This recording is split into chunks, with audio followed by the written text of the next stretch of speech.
Friends, let me welcome you once again, specially to yet another episode of Edo Citizens, your premier online TV talk show, TV magazine, here in Lagos. I'd like to bid you good morning, good afternoon, good evening from wherever you may be watching from. Honestly, I do appreciate your time. Today I have yet another guest. As usual, my guests are invaluable in their right. A special guest, one who has made a mark in the banking industry, one who also has made a mark as a fulfilled married personality. In addition, one who also has put himself forward to public service in Edo State, where I come from. Ladies and gentlemen, I'll leave it at that. Please meet and welcome Mr. Adolphus Arebanmhen Aletor. Welcome. Good to see you, Mr. Arebanmhen. Thank you so much, Fred. Thank you. It's my pleasure to be here today. I had looked at you from the point of view of your career, and then familyhood, and then politics. Perhaps we should take up this conversation from the point of view of your family. Family. Yeah. Okay. I mean, you saw us during the campaign period. My campaign was very simple, so that's a reflection of my background, from a very simple background. Yes, originally Aletor is Igueben. So yes, my father is Igueben, but I grew up in Ubiaja with my great grandmom. Okay, so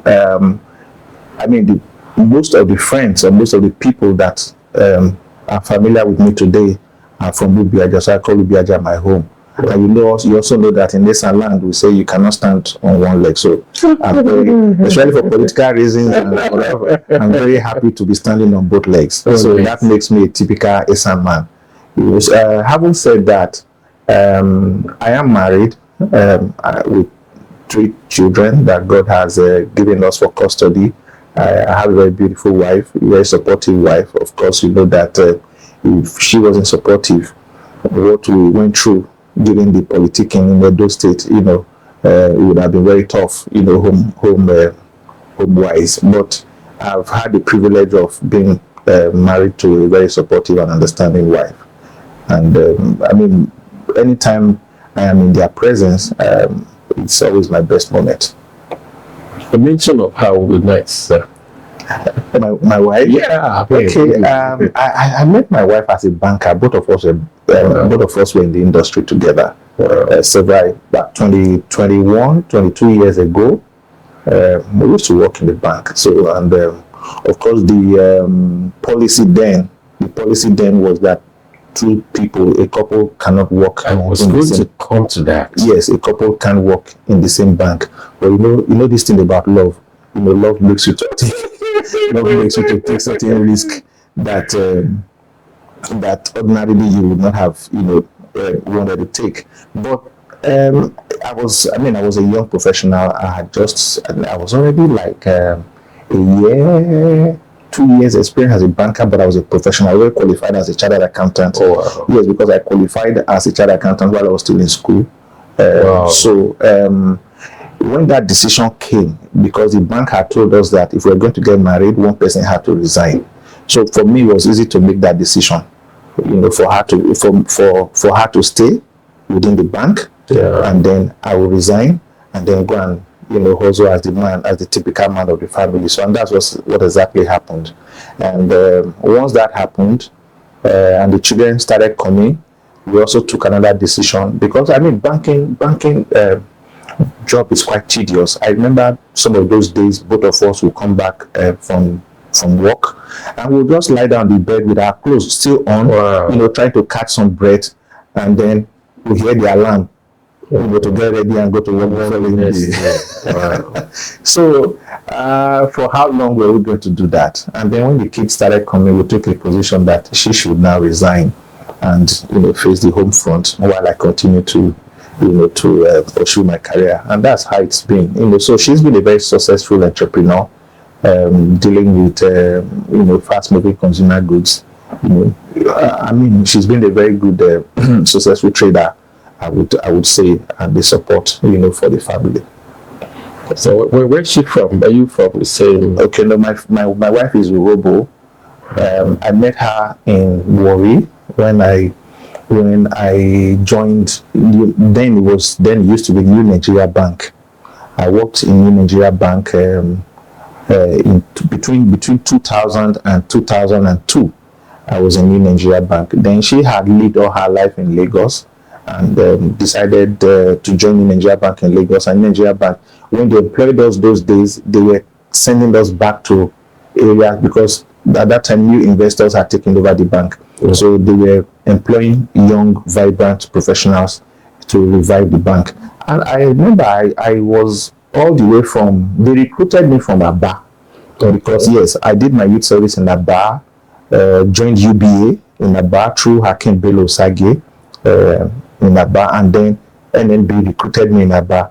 And with the policy of going back to where you came from, your town or local government of origin or village where you grew up, they sent me to Igueben. So I was in Igueben to rescue that branch for 1 year, and after stabilizing the branch for them, I was transferred to Dorry. And then she joined from Lagos, and was because she's Urobo, typically in compliance, with that policy, she was deployed to Dorry, and that was where we met in 2002, and then got married. Wow. That's like 21 years. 21 years. And it just seems like yesterday. I must tell you, it just seems like yesterday. So now that means you have some form of cross-cultural marriage. Any particular challenge with that? I have seen too. I would say that, when people talk about challenge in marriage, it's alien to me. Okay. Yeah, it's alien to me because the God factor is there. Don't misunderstand me. Yeah. So because both of us believe that for that union to have happened, cross-cultural, never met, okay, there was God's hand in it. Yeah. And most especially, our courtship and meeting was very peculiar, I would say. Okay. Yes, very peculiar. I would say, she was in a branch, I was in a branch. When I go to the branch, the person I fought most, in the other branch was her. So, and eventually you find yourself, as lovers. And then when we decided that we were going to get married, from the time that we first met, and when we got married was less than, we met in November, and by March we were married. Wow. That's about like 4 months. 4 months, yeah. 4 months by we were married. Probably those periods that you were fighting, was that a way of showing interest? Was that now thinking about it now, I think I've always loved my wife in absentia. Okay. Yes, I've always loved her in absentia because then you need to understand what used to happen then. NNB was cutting over from manual to a computer. So the branch where she was seemed to have the servers. So the presence of the server, it means that communication was more stable in her branch. So usually we leave our branch, to come and work, in her branch. And when we are coming, we would have finished our job, by 4, 5. So when we are coming to post the day's job, it will be around 6, 7, when they would have been done and then they've gone home. Yeah. So there was this particular table system I was always using. And when I get to that table, I'll see, notepads, stick up papers. I'm saying somebody has written what she's going to do tomorrow. Wow. And stick it up to the. Wow. this is another level of organization. Yeah. All right. And we need, table well arranged. So I fell in love, with that. I fell in love with her in absentia. Yeah. I just wanted to meet that kind of person. Who is this person that is disorganized? Wow. Anytime I come, there was stick of paper on the face of the computer. Scattered all over it, everything written on it, everything, what she wants to do, the things she wants to remember, everything. Yeah. And I said, no, this one, you won't pass me by. Wow. So, and I think that was where the love, developed from. So even from those points that we were quarreling, I think it was just all those things that we nice to hear that. Yes. Love amazing. Love happens everywhere. It can happen everywhere. Yeah. Something must lead to. Those are through interaction. Yeah. Through interaction, you begin. There are things that you must like in somebody, and for me, I haven't had any. I haven't had any reason to think that anything is a challenge. And the Robo culture is also a very peculiar culture. Yeah. That's the origin of comedy. Okay. That's the origin of comedy. And they have some good delicacies.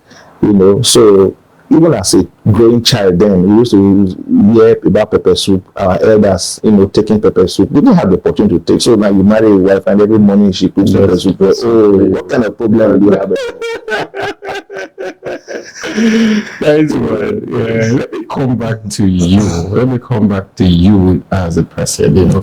Running through your profile somewhere here and there, I saw that you made quite some dwell in excellence almost all your life. I saw that whilst in primary school, that was Ubiaja Central Primary School. Yes. You were the head boy. Yeah, I was head boy. In secondary school, you were schools. I was also head boy. Head boy. Yes. And then I went to Akhuemonkhan. Yeah. In fact, that one in Akhuemonkhan was very peculiar because the day I said I was going to be the president of the department, I was really not a politician then, but I just wanted to solve problems. Okay, and I saw problems in the department that I felt I wanted to solve. You wanted to solve problems. Yeah, I wanted to solve. That's strong. Yeah, I wanted to just solve problems. That's strong. Something happened. I see, because then I was already writing ICANN. At my finals in Akhuemonkhan, I was already writing ICANN. I had already started writing ICANN before I went back for my HND. Wow. And while I saw teachers from Yaba Tech wanting to teach, and before they entered the class to teach, they had an apron to put on. So it means that the dust from the chalk and all that will not have to mess them up, because you're a teacher. You don't have to be messed up. Yeah. Each time you go to class. And I also felt that the department, there was nothing trailblazing in terms of student capacity, apart from the fact that we all knew Akhuemonkhan then as the one of the three top schools that were churning out accountancy students. We had Akhuemonkhan, we had Yaba Tech, and we had Cat Poly. We had Cat Poly also. Okay. Yes, just three of them. So apart from that, there was nothing else. So I was hungry. I wanted to do something new, and I did a magazine. By the time we finished that magazine, even though I was not a journalist and as an accounting student, it made a lot of difference. I prepared an anthem for the students. I restructured a lot of things in the department, things that I wanted changed. It becomes clearer, your interest in politics. Yes, seems to become clearer. You got into, it looks like you were on that trail. How you got into, it probably would amount to how you got into politics. Exactly. Politics in secondary school. Yeah. Yes. So, like I was saying, I just wanted to make a difference, okay? Because I saw gaps. I saw gaps in the department. I saw gaps in school. I saw gaps in the department. I saw gaps everywhere. And one would have said, okay, why didn't you go to SUG straight? But you see, I was very wise, because I knew that why my people, the people that were sponsoring me, why they sent me to school, was because they wanted me to focus on academics. And I felt that SUG at that level would be a distraction. All right. So I needed to start small. So I observed the department, and when I saw those gaps, I announced my interest. And the peculiar nature of that, my foray into student politics, was that as soon as I announced my aspiration, everybody, I mean, and this is serious, all my colleagues that had been campaigning for that office, everybody stepped down. Wow. So I had an election where I was returned on the post as the president of the department. I give that credit to them. I mean, how many years? Maybe over 20 years, reflecting on what has happened now. But I give that credit to them. I still show them that much respect, and to all of us, we are still very much together. So that's how I forward into student politics. By the time we were leaving, we had sowed certain seeds that we had made some impact in the department that would be difficult to erase. And then, of course, for me as an individual, that seed, to serve, that seed, to look at, it has been sown. That seed to look at an environment where you live and observe the challenges and begin to think of how you can provide solution, was already sown. And that was how I left, Auchi, and then began to, foray into other areas of livelihood. And I mean, by the grace of God, I am also not surprised, because everywhere I walked, even though I am at the lower rung of the ladder, I mean, one way, somehow, I just find myself at the top, giving directions, showing leadership, and taking up responsibilities.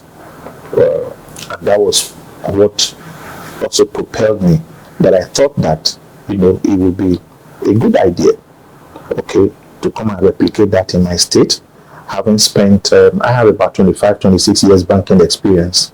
I thought that having worked for 25 years, I've worked for myself, I've worked for my family, I've worked for the environment where all those offices. I've worked in like 7 or 8 banks. In my career in the commercial bank, I worked in about 8 banks before I left to secure license from the Central Bank of Nigeria to float a microfinance bank. And you see, microfinance bank is also it's a highly specialized area of banking. And for you to survive and to thrive in that area, it also means that spirit to serve is within you, because you are pursuing a gap. You are pursuing, you are taking steps to cover several gaps, especially what we call in banking parlance, we call it financial inclusion. So you are pursuing that gap that has been created. It means that there are people like you and I. You may not believe it, but there are people like you and I that have never experienced banking services at every level in this Nigeria. So that's why it was also one of the reasons why I left, and I went into that area of banking so that I could take banking, to them. And those first few years when we started, by the time we bring those, especially women, by the time we bring those women into the system, and I see the joy in their faces for the services that we render to them, it just makes my day. It just makes my day. And what's the name of your microfinance bank? Rigo, R-I-G-O. Rigo. Oh, you were in Sterling Bank. Yes, I was in Sterling. Sterling is my home. Sterling is my home because that's where I've stayed. The most number of years in the industry. On a lighter note, yes. On a lighter note, the man you would have been, you would have been wrestling with in the political whatever. The man, Doctor.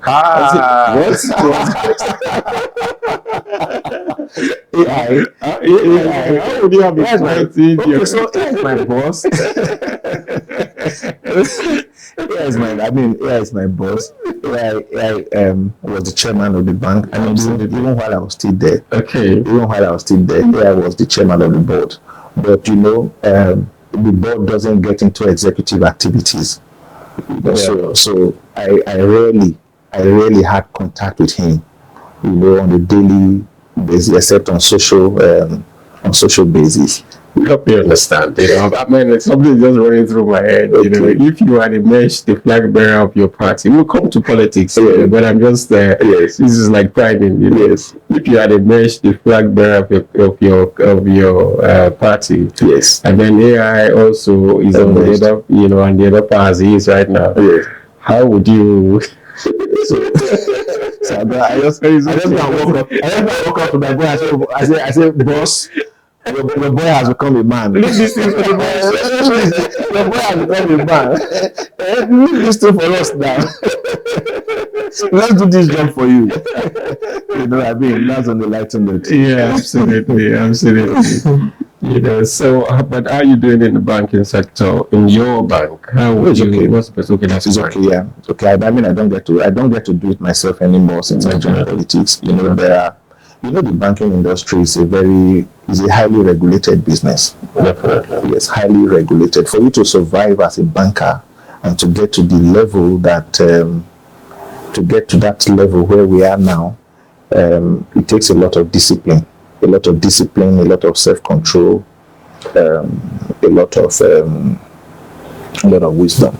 Yeah, because it's highly regulated. So, having gone into politics, they are what we call politically exposed, persons. So, I'm not a politically exposed person. So, I really meddle myself with their business. Okay. So, would it be right to describe you as a politician? No. Well, I mean, the two guys already there. It's already there. Even though you might say, oh, you don't want to be called a politician, you like to be called a technocrat, you like to be called an entrepreneur, but I mean, you're a politician. I understand. So that brings me to you and politics. Yes. You in the Labour politics, in the Labour Party in politics. Yes. You were an aspirant, as I've mentioned before. You tried to wrestle that position with the likes of Honorable Sergius, Ogun, Honorable Barrister Sergius Ogun, yes. Barrister Akpata, Akpata, Chief MD. Yes, there are quite a number of them. Chief MD, Barrister, the one we call Rice Man. Doctor, Barrister Master Kenny Master, thank you. Barrister Dr. Ehizoge Mafidon, Kingsley Ulinfun, Azena, Dr. Dorry Okojie. I mean, we were quite a number. Azena is now in NNPP, right? Yes, Azena. Yeah, he sent me. Yeah, he sent me. Flag bearer of that party. Yes, we interact. We still interact. Could you spare, a time to share a bit of experience with me at that, pre-primaries? Okay. Did you think you stand a chance of clinching that, at any point? Okay, so that's a good question. But you also observe the way of mentioning us rolling out names, of people supposedly my competitors. So one thing that I've gained from my exposure to Edo politics under Labour Party is the friends that I've made. Friends, yes, the friends that I've made. I've made quite a number of friends, even among aspirants. Okay. Because we all had something in common. A lot of us were coming from the corporate world, where things worked, where relationship was key, where interpersonal relationship was all that matters, and not undercutting, deception, and all that. So I could easily mention names of these people because even till date, we found a reason, to form a stronger bond. Wow. Okay, so that's what that has taught me. Whether I stood a chance or not is neither here nor there. If I was not convinced that I stood a chance, I would not even venture into the race, in the first instance. Yeah. Of course, my children told me I stood a chance, and that's why I went. Oh, wonderful. Yes. Let me share with you the origin of my foray into politics, and I'm also sure it's also the motivation for a larger number of people, because you saw people leaving their jobs, leaving their businesses, to come and salvage, a system that many of us saw as decrepit. Okay, so every day, my children are interested in Edo politics.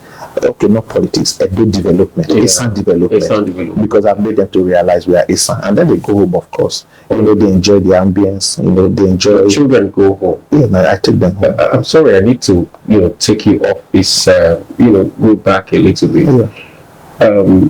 Because I see that there's this thing, this animosity or whatever that it is by some of us, or with equal feeling, by some of us. We think that when we go home with our children, that there are witches everywhere, and then is that a concern to you? It's so here's some belief who's setting. Yeah. So it depends on what you believe in. That's right. I have a personal belief, a personal conviction that those, even though I call them my children, okay, by faith, I believe that they are just children, that they are God's children, that He has given to me for custody. So my responsibility is to deal with them with tenderness, all right, is to love them and help them become what God wants them to become until He calls them back. Yeah. That is the principle upon which I operate. God cannot give you something that belongs to Him and then you go and lose it. It's not possible. So those are never part of my calculation. Whether you feel safe with your children, I feel very safe with them. We're on the road together. When I have the time, I do that at least. The Easter break is always a very long break. So the Easter break, I'm on the road with them. We are driving around the whole of Eastern. We are driving from Ubiaja to Igueben. They will drive around Ubiaja. They know my school. They know St. John Bosco. They have videos of St. John Bosco. So we'll drive to Igueben, and then one of those years, I think about 4 years or 5 years ago, there was one newly tabbed NDDC road in Igueben, and then we drove through that road. And they all get excited when we come. You need to see them when we come back from such trip, because for all that period we are all together. So it's not a. That's fine. I just wanted to establish that. It's not because it's very painful when you see people show this these feelings against your place. I don't know, but it's okay. Let's come back to So they see these places, and then they are very aware.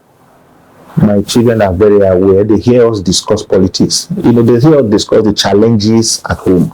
And they see me try to pay for teachers' salaries in Boscos. They see me try to give scholarship to other children.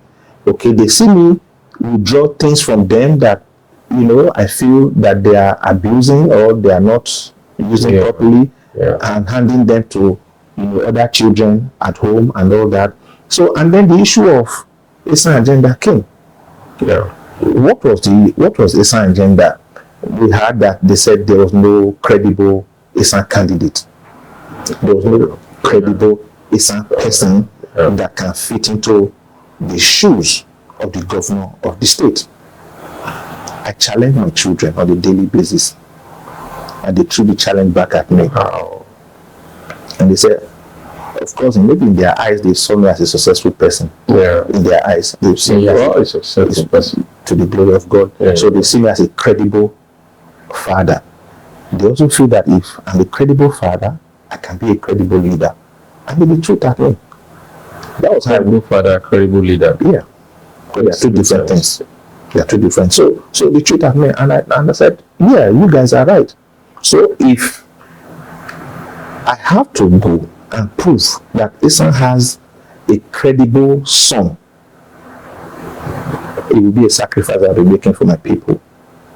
So if for any reason I am denied the opportunity, then those people who have perfected the criteria to determine who is credible and who is not should now be able to tell me why I do not fit into those criteria. That was my motivation. And I'm glad that I went. My children were convinced from day one that I could win that ticket. I was convinced from day one that I could win that ticket. My friends, acquaintances, family members were convinced that I could win that ticket. But eventually I didn't come back with the ticket. Somebody else took it. What happened? It's you really cannot tell that story in one day. Okay? You really cannot tell that story in one day. But I would venture to stir the waters. One of you, Chief MD, was my guest at some point, sometime about a month or two ago, thereabout, and he did say with all emphasis that your party chairman, national chairman, that is sold out. What's your comment? I'm worried. I mean, yes. What's your comment? Okay, so it depends. It depends on your experience with each of these people. I had a very deep experience with the party hierarchy. So if I wanted to lay the blame, I would lay the blame, at everybody's feet, one by one, including the aspirants. Okay. Yes, I will share the blame, including the aspirants. But unfortunately, we talked about ESA agenda. The truth that was that there was never, ever an ESA agenda in Labour Party. There was never an ESA agenda in Labour Party. Yes, you can take it to the shop and shop with it. There was never an ESA agenda in Labour Party. I would think that and then come back in a short break. Yes.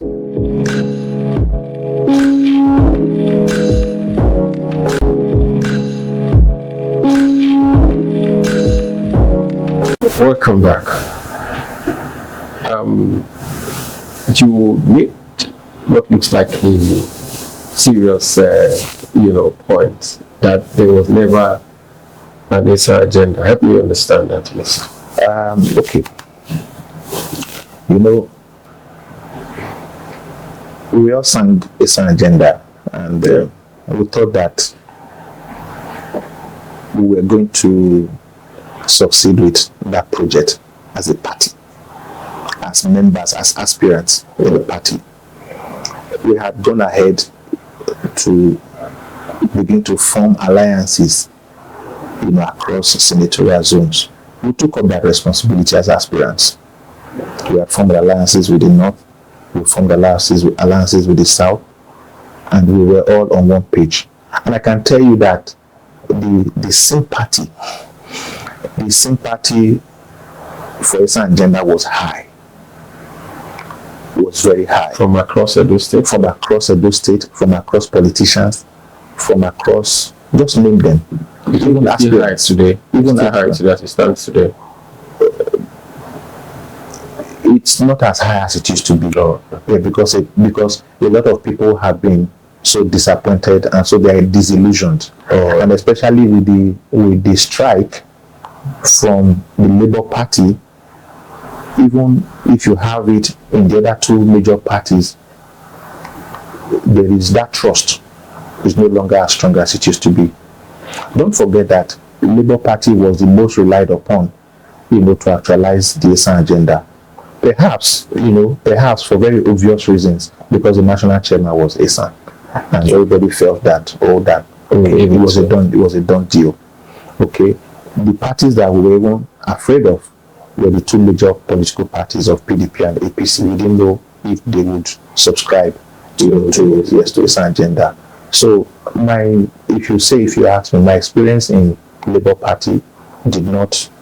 We thought there was an ESA agenda, but there was never an ESA agenda. They just actualized what they set out to actualize from day one. So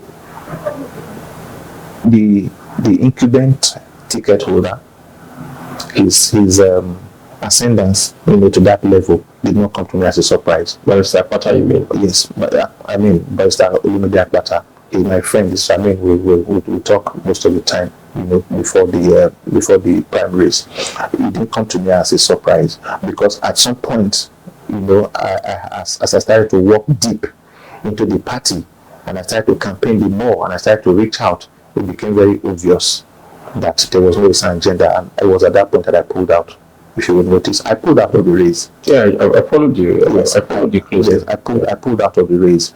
And where am I? You know, I had mentioned that I also put it on the laps of the aspirants. Why will I put it on the laps of the aspirants? Because at some point, two times, I attempted to bring everybody together.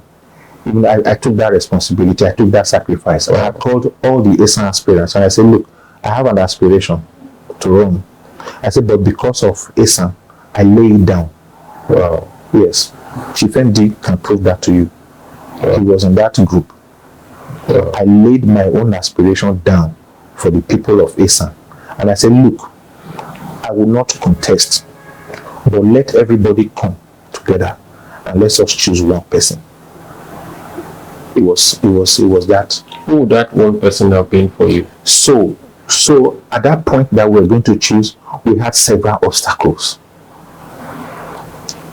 The party intervened. The party was not supposed to intervene in our own private decision-making process as aspirants. But the party intervened, a bit some measure of negativity, so it didn't turn out well. The party discouraged a lot of our people from participating in that process. I won't want to be naming those names, but some people pulled out at some point because they didn't want, because the party had advised them, or the party had assured them that they were the candidates to be considered, so they were not part of that process. Even at the leadership level, the party hierarchy had also gone ahead to threaten the leadership, because the last round was to have held on a particular date at a particular venue. And I was very lucky that there was a Saturday. We fixed it for a Saturday, and that Friday I was going to leave. I had entered the car. We were going to leave Lagos, for Benin, when our host called and said, they said we cannot hold that kind of meeting. I said, but it doesn't affect anybody. We are just coming. All the aspirants are coming to say this is the person that we wanted. And the host said he will not be around to give us that opportunity, and that's how we lost out. Who was the host? For certain reasons. That's fine. Yes, I would. Yes, I won't want to go into names. So we did have that opportunity. Okay, so we all came together eventually, when some had gone on the strength of the party assuring them that they would give them ticket, some had also left on the strength that they wanted to be the ones. That if it wasn't them, then if it wasn't them, it was nothing. Some people went and teamed up with aspirants from the south and got the south to endorse them as Esan candidates. And I said, I worry over that. Will an external, will a third party, will you be comfortable with the endorsement of a third party, over your own people, or your people's endorsement? So a few of us stuck to that focus, stuck to that objective. And at the end of the day, do you know who we gave it to? We gave it to Sergius, Honorable Sergius Ogun. So you eventually had, a few of you eventually had Honorable Sergius as a consensus candidate. So at what point did something go awry, that he didn't clinch it anymore, then he became Akpata? I would also add to that, at this point, would it still be proper, to describe you as a member of the Labour Party? Okay, so I'll just take those three together, those three questions together. So in order to fulfill, our desire for an Esan candidate, and for a more, I like to use a more experienced, from all ramifications, Honorable Sergius Ogun is more experienced than I am in politics. So it was easy. You're saying that in public, sir? Yes, he's been a two-time member of the National Assembly, I haven't been to any elected position. That's quite humble of you, sir. Yes, That's quite humble of you. Yes. Politicians are not known to wear this kind of color that you wear. Politicians will not say that in the public that somebody is. Well, we need to tell ourselves the truth, and the day you tell yourself the truth, you see, we always say that you can't do something in a particular way and expect a different result. Yeah. So we need to tell ourselves the truth so that we can begin to get new results. Wow. So yes, that's the reality. And if things were, if we had the time, young people like us should be mentored by somebody like Honorable Sergius Ogun, if there was time. Yeah. But there was no time, and all of us, entered the race. So when we looked at it, we decided that we invited him to a meeting. When at that point the leaders did not support us, at that point the party did not support us, but we had the courage and we stood our ground, a few of us, and we handed our mandate to him, to go and represent the essence. But unfortunately, you see, the party had traded with everybody. Yeah. The party had traded with everybody. I like to, if I don't know if I want to bring a little bit of religion, into it. Those days they used to tell us that, the devil, will tell you that, when somebody converts from Satanism, to Christianity, you will say, oh, I was the second in command to the devil. 10 people can be converted today, and the 10 people are second in command to the. So is there no one second in command to the devil? You see, that was the game that the hierarchy was playing. Everybody was the second in command. Everybody was the owner of the ticket. You mentioned the hierarchy. You mean Barrister Abure? The party is not made up of only Barrister Abure. From what we read in papers, it appears like he appears like, and then from what my earlier guest had said, that he was the most compromised. He might have been the most compromised personality in that. I think we all have different levels of individuals that are compromised. Okay, that's fine. Yeah, that's fine. Yes, we have different levels of individuals that are compromised. I can't hold brief for Abure, but you see, the human body cannot perform well if one part of the body is defective. Yeah. Even though we say in the fish theory, not talk about the fish theory, we say when the fish wants to get rotten, it starts from the head. So once the fish starts getting rotten, the whole body is gone. Yes, maybe on that basis, you can hold Barrister Julius Abure, culpable on that basis. But you see, can the body work alone when some parts are defective? The body can't work alone. So the entire gamut of the system was compromised. The entire gamut of the system was compromised. And that's why you will have a system where they will conduct elections, for people to go for the convention, where the primaries will be conducted, and then between the local government or the ward and the state, some names were missing, and new names were. Does Barrister Julius Abure operate at that level? He doesn't operate at that level. So why I won't hold brief for him, why I will not also absorb him of any responsibility, my position is that the entire gamut of the system was compromised and is a cesspit. Do you think that trying to do a projection forward to September 2024, when the election will hold, do you think your party, if you still, maybe I needed it to, are you still a member of Labour Party? Yeah, so I will answer that question of being a member of Labour Party. Now, I talk about conviction. Why did I join Labour Party? I joined Labour Party because I felt that Labour Party was going to do something differently.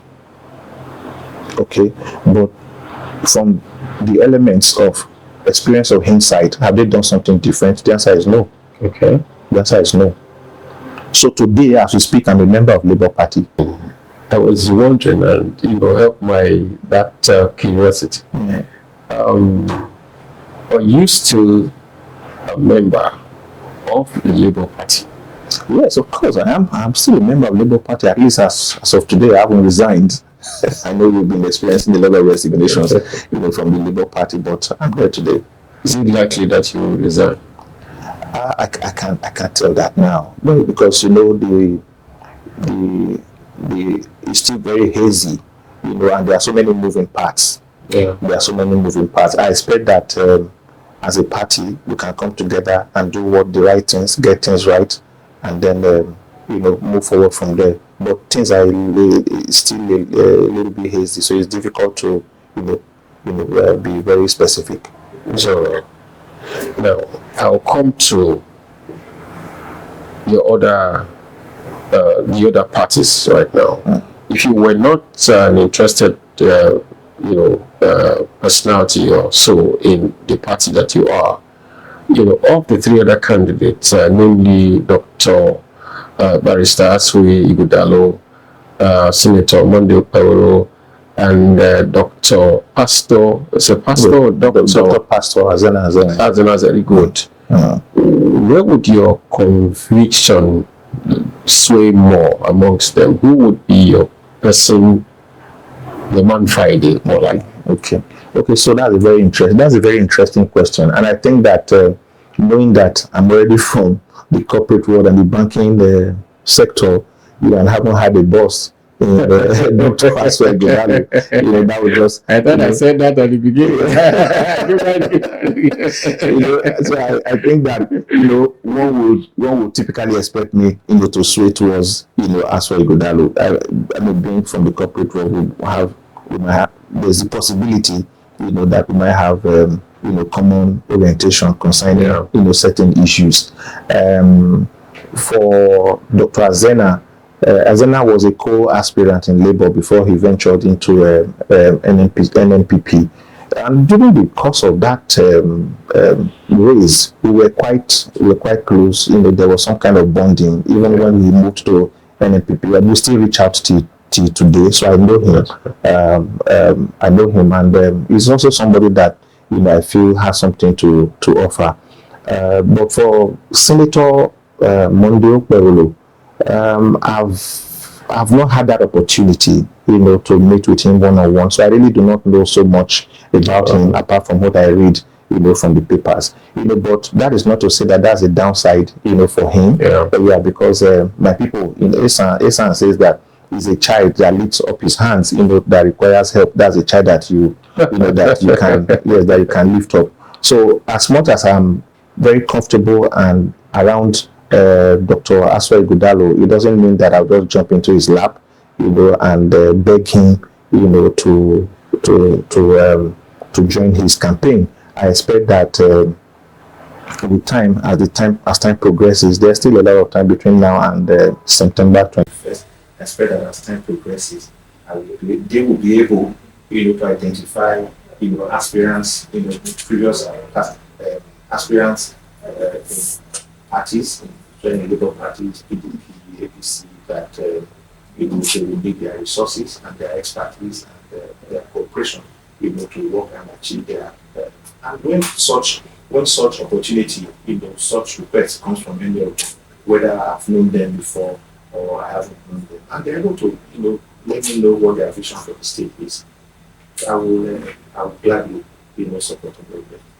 So, but how do you handle the pressure? I have from the grapevine that your party, they are making serious overture, at you. So, give them all the support the party candidates. How do you handle that? Yes, the party in its own way, wants to. I mean, nobody wants to lose a good hand. That's true. All right. Nobody wants to lose a good hand. And for all of us that worked, during the course of our aspiration, we had one or two things. We had something to offer. to the party. They had done that in the past, and the potential to do that is still much. But you see, like I said, there are so many moving parts. Yeah, there are so many moving parts, and at times, from my experience, when things happen like this, you just give yourself a break, you step back, and then have the opportunity to look at it again and be able to take a decision.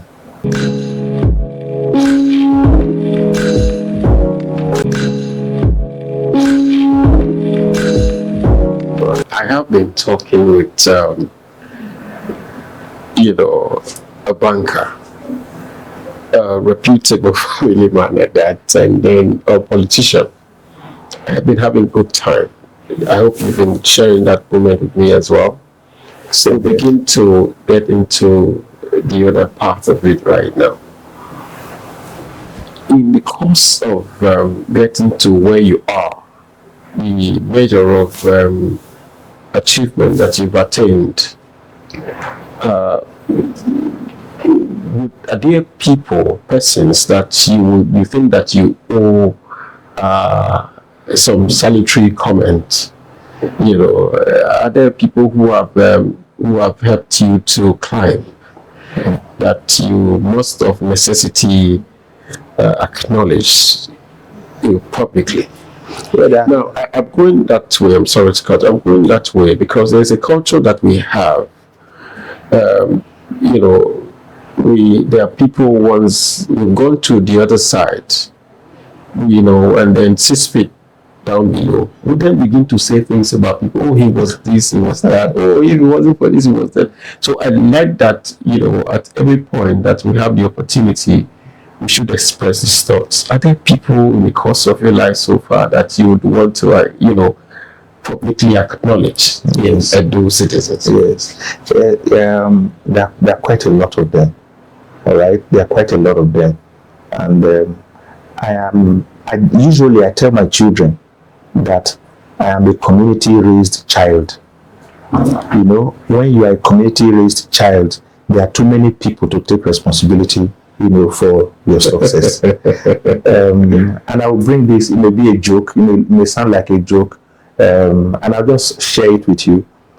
During my wedding in 2002 in Dorry, I had too many mothers, okay, and I had too many fathers, to the extent that when we were to constitute the high table, it was a case who sits where. Come on, So I've been exposed to tremendous love, from too many people, women, men, friends. All right, but for the sake of your question, I will just acknowledge one. Maybe we should do it this way. Maybe we should take it from your career path, from social relationship, okay, and then maybe from family. We can look at that like that. Okay, so that work. Okay, so the reason I wanted to combine all of them together because that person was the foundation. So whatever I ever became, that person was what made it possible, and then every other person had to just build on that. And that was my great grandmother. Madam Atupele Arume Bedagese. She picked me, from when I was still a toddler, and she believed that there was life. She believed that there was hope, there was success, for that little boy, that she picked. I answered her. So when if you call me Edagese now, I will know where you knew me. Yes, I had at some point I had to change. I had to do a change of name. Okay, so she was the one that believed in me the most, and then made me who I am. I have a grand uncle who everybody thought till today, who everybody thought is my father. I have a grand uncle that took me as a child. So those are the foundation. Okay, those are the foundation, and that my grand uncle, of course, my great grandmother's, son, that Francis Edarise, he's still alive. He's back. He's at home. Everybody thinks he's my father. Those people have done too much great work on me, and by the time I started to move to move to school. Okay, because this woman she's late. She's of blessed memory, Mrs. Okbarile. Mrs. Okbarile used to be the wife of the principal of Edo, Mr. Okbarile, in Ubiaja. Somebody I respect. So, I mean, those kind of people, they just shower you unconditional love. They just shower you unconditional love. Somebody like Chief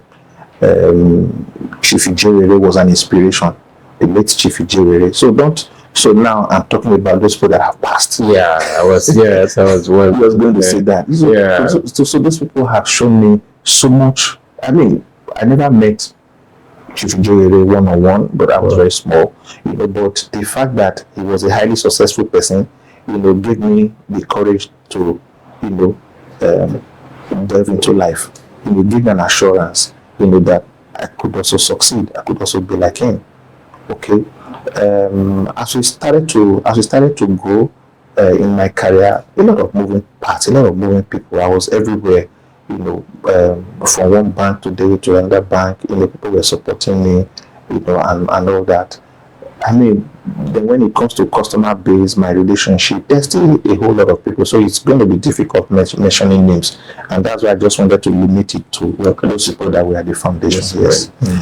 All of this probably explain the measure of philanthropy. I followed you. I know you've done quite a few outreach. You've made some humane to contribution to humanity even across the Eastern land and elsewhere. You want to mention if you during your campaign, I had cause to look at your literatures and all of that. I know that you've done quite a few. Yeah, that's even the one. I mean, I started coming back home, to do a few because I think at some point I got carried away. Anywhere I am was my home. Yeah. So I everywhere I found myself, I did a lot of philanthropy.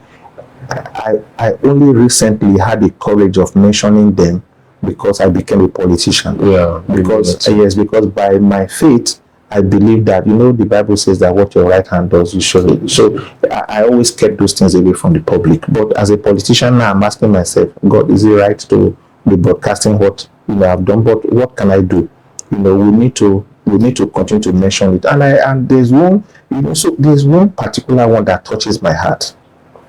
I wanted to give scholarship to 50 students. I wanted to pay WAEC fee for 50 students. And I'm very familiar because I'm a home boy. I'm a village boy. I tell people I'm very like I say, a village boy. Look at your palm, look at your face. I'm a village boy. So I knew all the schools in the village. I knew all the schools around East and Southeast. I can count them. So when they sent me the list, I saw that Ilushi was missing. And I queried them. I said, why is Ilushi missing? Ilushi is not open. Ilushi, they don't write work in Ilushi. Why? Yeah, since 2017 also that Ilushi has been shut down, they don't write work. So where does all the children say, no, the children are either fishing or they are going to the market or they are doing this? My brother, it touched me somewhere. I had to leave everything I was doing. Ilushi is somewhere around Ilushi is Ubiaja, yes. Ubiaja, the riverine part of Ubiaja.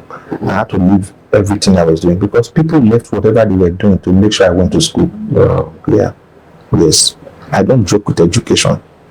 So I want to find out, and I discovered that they were using those days, they call them special center. People gather money and so they messed up the place and WAEC placed the ban. And WAEC asked them to pay the sum of 500,000 before they will reopen. And for 5 years that school was closed. Luckily for me, my former teacher in St. John Bosco's, he taught me government. In fact, it was because of him I didn't do economics in Bosco's, I did government. I knew I was supposed to do economics. Yeah. But the teacher had so much strong influence and I went to his class. Yeah. And did government. Mr. Patrick Areban. Mr. Patrick Areban just retired as the national head of WAEC.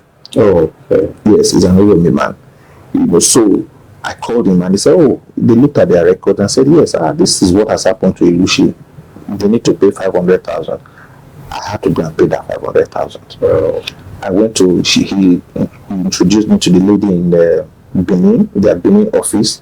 And then the lady in Benin office said, they can't take the draft from me. They don't know me. That there has to be the principal. So where is the principal? The school does not have principal. We cannot find principal. So I had to sponsor the community to go to the Ministry of Education in Benin, and then got them to appeal to the Ministry of Education to deploy a principal there. Of course, they eventually did, and then got the stuff to the principal. And today, we've reinstated that school to a functional school. I visited the school I visited the school myself. Hopefully this year I'll visit again. Okay, I'll visit again. They are writing right now. They've been cleared, to write right now. So I mean, those are the kind of things that make me happy. They are the things that make, because I know that people, for me to get to this level, people went out of their way. Yeah. So philanthropy, yes, if I have more, I'll do more. Okay, and that's what also gives me the conviction that even if I did not get a ticket to run for governorship, it still does not stop me from serving my people, because what I attempted to go for was for service. Yeah. Yes. So if I did not get it, it's not a do or die affair. I'm not desperate, but I have another chance. I have another means. In fact, a more steady and consistent and sustainable means of serving my people. I'm just comfortable with that. That's very, very, very, very, very thought-provoking. If you have the opportunity, come September, when a new government emerges in Edo State, and then your presence is sought, or you're invited, if you were to be an inclusive government, in what capacity would you like to function? You see, just put me in an executive position where I can make things work. I don't want to be in the office or whatever, writing, designing, processes, policies, or whatever. See, I just want to identify those areas where things are not working, okay, and then be able to make things happen. Anything that has to do with execution. What ministry would that be, if you will? So execution will cut across. Definitely. Yes, it will cut across, definitely. It will cut across infrastructure, it will cut across education, it will cut across food, it will cut across. So just let me be in the table where I am able to see things happen and monitor and ensure that the right feedback is given to whoever is the head of that governor, who is the head of that government. And then I want to be in a place where my impact will be felt and be measurable. Will be measurable.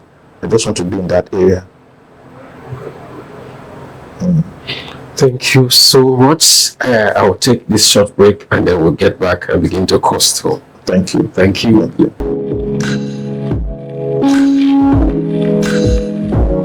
So welcome back. We're still on trying to find our way home gradually. So thank you once again for being here. Thank you. Yeah, let's try and expand the course of our discussion a little. Okay. What would you, of course it's not your party, so I don't know if anything good can come from your comment.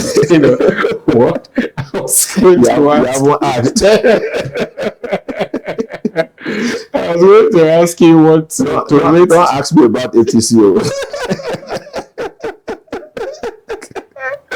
Okay, just managed to respond to it. How would you rate the federal government of President Bola Ahmed Tinubu? How would you say it's fine on a scale of 1 to 10? Okay, so you're boxing me. You're boxing me now. Yeah. You're boxing me now. Okay, so I'm in another party, different from the ruling party. Perhaps that might introduce a little bit of bias, or people might see it as a bias in rating the government. Without speaking grammar, whatever this government is doing that still makes people to complain of hardship needs to change. I won't be able to say, oh, they are doing this by statistics. You know, you can quote whatever statistics you want to quote. Yeah, you can quote whatever figure you want to quote, but deep down, you know, what is the feeling? What is the impact on life? You know, today, fuel is a problem. Diesel is out of reach. FX is a no-go area. Inflation has gone, you know, haywire. Okay, in some cases, to get your own currency, Nigerian naira, to spend is a problem in Nigeria, and that's why we have to buy it with a premium. Yeah. So, I mean, what do you expect? What do you want me to score that government? I mean, without being biased, yes, all their parts are moving. All their parts are moving, and I wish them well. You know, for the sake of our people, for the sake of all of us that are going to be beneficiaries. But I think they have a long way to go. They need to work harder. If I had time, I would have dwelled on some key areas that you mentioned. But let me also, more again on a lighter note, I wanted to go to the concept of godfatherism, political godfatherism within the context of Nigeria. And I'll take for case study the Wike Fubara, episode of River State. You know, how do you want to think about what's happening between the godfather and the godson? Do you think that that thing works? Do you foresee by any chance that what we're finding in what we're having in River State could happen in Edo State should Dr. Barrister Aswe emerges as the governor? I mean, what's your general take about godfatherism, really? Okay, so godfatherism as a concept is not as evil, it's not as bad as we think. But there are two elements, or there are some elements, you know, that are woven around godfatherism. You can also liken it to the relationship between the mentor and the mentee. Yeah. Okay. Yeah. And I just want to make some certain statements. Obasanjo,